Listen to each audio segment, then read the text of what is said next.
Chegamos na 23ª rodada do Cartola 2025. Sim, o Brasileirão está de volta depois da pausa para a data FIFA. E aqui no vídeo de dicas vou passar boas opções em todas as posições para ajudá-los. Então, vem comigo!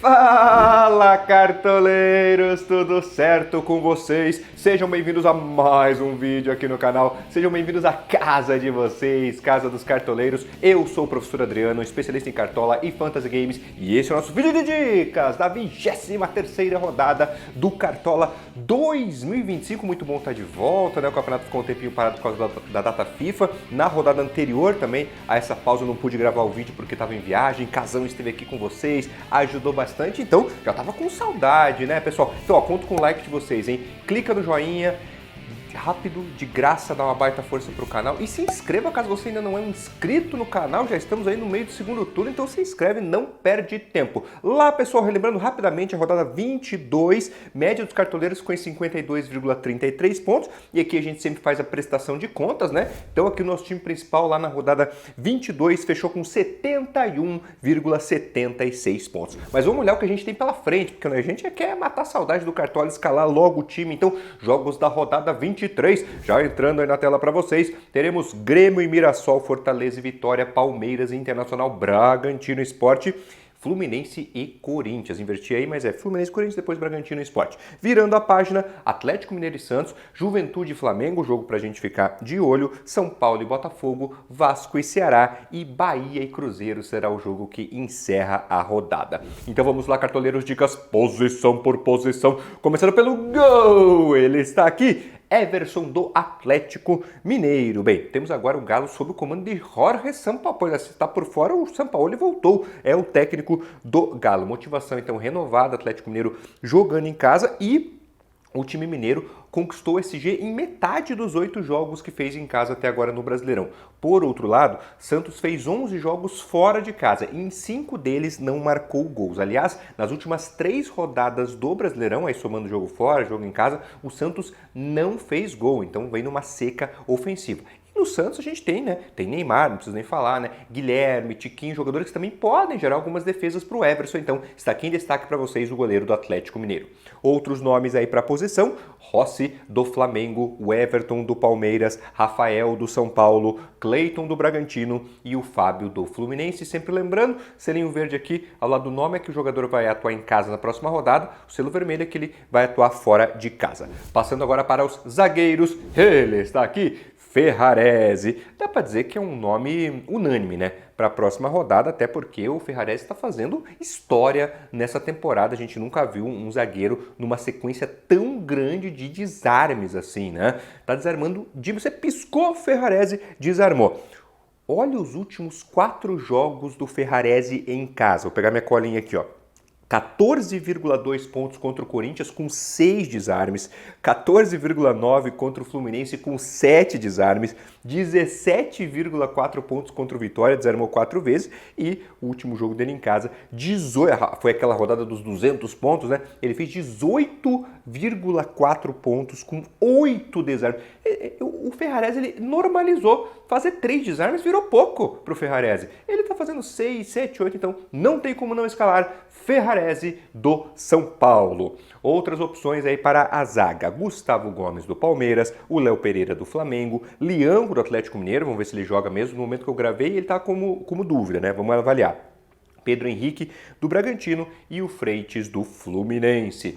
Seguindo agora com laterais, ele do meu lado, Piquerez do Palmeiras. O jogo não é fácil contra o Inter, mas o Palmeiras, né, está aí na briga pelo título, vem de 4 vitórias seguidas jogando no seu estádio. O Piquerez acaba sendo uma das principais peças ofensivas do time, mesmo sendo aí lateral. Está envolvido em algumas cobranças de bola parada e é o segundo lateral com mais finalizações no Cartola 2025, já são 20, né, um número bem relevante para um atleta da posição. Então essa ofensividade é o diferencial aí do Piquerez. Daí nos últimos 5 jogos em casa, nem todos ele teve SG não. Mesmo assim a média dele 7,3 pontos e o Palmeiras, temos que lembrar também, tem uma defesa com bom desempenho, a 4ª melhor defesa do campeonato Piquerez em destaque para vocês. Outras opções aí para lateral, o Paulo Henrique do Vasco, Natanael do Atlético Mineiro, Enzo Dias do São Paulo, Luciano Juba do Bahia e o Vanderlan do Bragantino.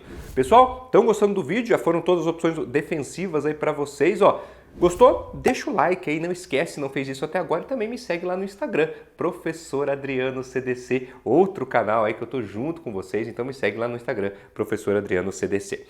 Vamos começar a olhar a parte mais ofensiva do time agora com os meias e chamo ele, pela primeira vez, hein, desde que voltou o futebol brasileiro, pela primeira vez em destaque aqui, Felipe Coutinho do Vasco, finalmente, né?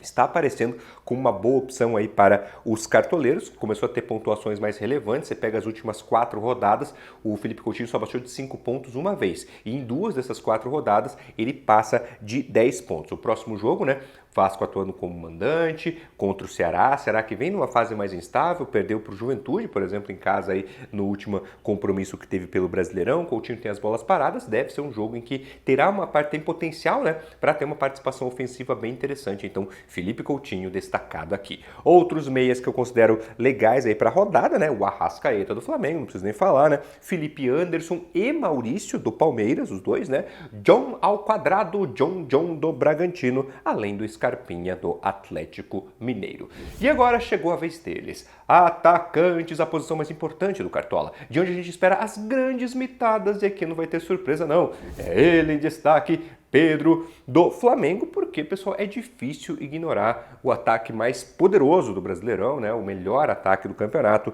disparado, aliás, né? São 45 gols marcados em 21 jogos. E o Pedro retomou aí a boa fase, depois daquele período um pouco mais conflituoso aí com o Felipe Luiz. Você pega aí as últimas 3 rodadas, ele tem 5 gols e 2 assistências, média geral no Cartola nessa temporada 8,48 pontos, mesmo atuando fora de casa, uma baita opção, aliás, o que eu tenho mais confiança para essa rodada. Então, Rodrigo, pode jogar aí na tela, porque é carimbo de capitão para o Pedro do Flamengo. Rodada muito quente para atacantes. Só ótimas opções aí para fazer companhia para o Pedro. Separei 5 para vocês. Vamos lá. Samuel Lino, né, do Flamengo, logicamente, companheiro, essa dobradinha tem funcionado muito bem. Hulk, do Atlético Mineiro, Verratti, do Vasco, Vitor Roque, do Palmeiras. Olha esse time, hein? E para quem quer ser um pouquinho mais ousado, o Eduardo Sacha, do Bragantino, que vai atuar em casa contra o Lanterna Sport. Técnico que eu trago para vocês é o Felipe Luiz, mesmo sendo um jogo fora de casa, o Flamengo é o time mais confiável que eu considero aí do Brasileirão, tem peças defensivas bem seguras, sistema defensivo é seguro e peças ofensivas, né? A gente conhece muito, né? Arrascaeta, Pedro, Lene, enfim, vários nomes de potencial, então é um combo bem interessante, Felipe Luiz em destaque, mas temos outras opções de treinador. O Sampaoli aí de volta ao Atlético Mineiro, como eu falei, Abel Ferreira do Palmeiras e o Fernando Seabra do Bragantino. Coloquei a faixa de capitão no Pedro, né? Mas quem quiser pensar em outro nome, né? Tem o Hulk, o Verratti, o próprio Arrascaeta, são opções aí para capitanear a equipe nessa rodada. Vamos ver então, pessoal, time principal, vamos ver como ficou rodada 23 entrando na tela para vocês. Vamos escalados com Everson no gol, Piquerez e Vanderlan nas laterais, Léo Pereira e Ferrarese na zaga, meio de campo com Felipe Coutinho, John e Arrascaeta. E o ataque com Pedro Capitão, Samuel Lino e o Verratti, técnico é o Felipe Luiz. Custo do time, 146,45 cartoletas. E no banco estão Rossi, o Natan Mendes, o Gustavo Gomes, o Felipe Anderson e Hulk de luxo. Hulk é o reserva de luxo, né? Se ele pontuar melhor do que qualquer um dos 3 atacantes lá do time titular, vai valer a pontuação dele. Então, Hulk de luxo no time principal. Cartoleiros, live de fechamento de mercado. Sim, voltaremos a ter live. Também estou com saudade de fazer live com vocês. Próximo sabadão, né? 11 da manhã, já deixem o alerta aí. Coloquem na agenda do celular. Sábado, 11 da manhã, conto com a presença de vocês. Vamos agora para o nosso time de valorização. Aqui o time que eu monto, né, para ajudar quem disputa a Liga Patrimônio, aquelas ligas em que o time mais rico vence, e também para quem quer engordar um pouquinho mais os cofres, ficar mais rico, porque tem rodada que a gente sabe que é mais cara, às vezes precisa sacrificar um jogador ou outro. Não quero ninguém sacrificando nada, não. Escalar quem quiser escalar, então, por isso a gente precisa estar bem de cartoletas. Última rodada, para a gente fazer aquela prestação de contas, né? O time de valorização ganhou 8,93 cartoletas, foi uma ótima rodada, e o patrimônio agora já está em 309,65. Time de valorização, rodada 23, entrando na tela para você. 6. Vamos então escalados, com Rossi no gol, Piquerez e Juba nas laterais, Gustavo Gomes e Pedro Henrique na zaga, o meio de campo com o dobradinha do Palmeiras, Maurício e Felipe Anderson, além do Rodriguinho do São Paulo. E o ataque com o Rayán, capitão na ousadia, Cano e o Eduardo Sacha. Técnico é o Seabra, custo do time 97,06. No banco estão Cleiton, Fuentes, Vitor Hugo, o Alan e o Lucas Barbosa. Cartoleiros, vocês já sabem, principalmente lá em relação ao time principal, não é para chegar aqui e copiar o time ao pé da letra. Isso não vai fazer vocês evoluírem no Cartola, por isso eu passo várias opções em cada posição, tomem isso como base, por isso eu explico, né? Sempre pego um jogador para destacar, para vocês entenderem a linha de raciocínio. Quero ver vocês, na verdade, se desenvolvendo cada vez mais, pontuando mais do que eu e chegando muito forte aí, garantindo aí premiação, título nas ligas que vocês estão disputando. Beleza, pessoal? Então é isso, espero que o vídeo ajude bastante, estava com saudade de gravar aqui para vocês, muito bom estar de volta. Desde já, boa sorte aí para todos na rodada, né? Se cuidem bastante, fiquem com Deus. Filha, te amo, um abração para todo mundo.